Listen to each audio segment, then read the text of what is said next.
Ketua Umum Partai Demokrat Agus Harimurti Yudhoyono menceritakan awal mula masuk ke pemerintahan Presiden Jokowi sebagai Menteri ATR Kepala BPN kepada seluruh kader Demokrat. Hal ini diungkapkan AHY saat bersilaturahmi dengan kader di DPP Demokrat Jakarta Pusat Jumat 8 Maret 2024. Bapak Ibu, pada tanggal 20 Februari yang lalu, saya diundang oleh Bapak Presiden Joko Widodo ke istana. Dan malam sebelumnya saya dihubungi oleh Bapak Pratik, Mensesnek, bertanya apakah saya ada di Jakarta, dan kemudian saya mengatakan saya ada di Jakarta.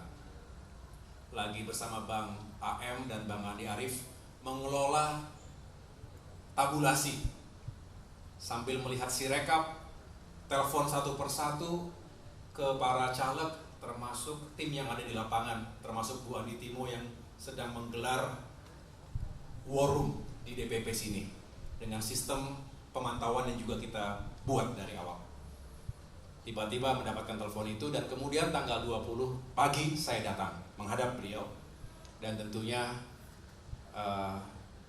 beliau menyampaikan secara langsung ketika itu untuk mengajak Partai Demokrat bergabung ke pemerintahan dan memberikan amanah kepada saya sebagai Menteri ATR dan BPN.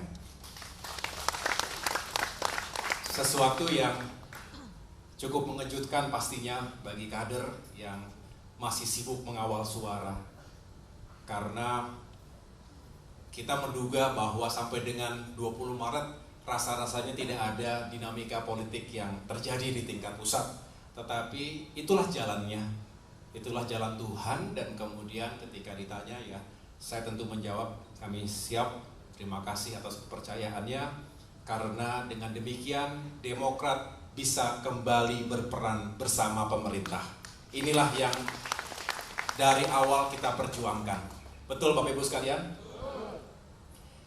Kita memperjuangkan untuk bisa berperan kembali di pemerintahan. Jadi secara de jure dan de facto hari ini Demokrat sejak tanggal 21 Februari berada di pemerintahan Kabinet Indonesia Maju.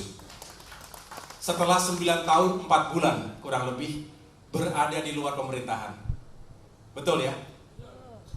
Kita ketika itu berperan sebagai sebuah kekuatan oposisi, dan tentunya ketika itu tidak ada pilihan lain bagi kita menjalankan peran seperti itu, dan kita juga berperan sebagai oposisi yang baik, yang bertanggung jawab, yang peduli, ingin negaranya baik, ingin pemerintahannya juga sukses, ingin rakyatnya sejahtera.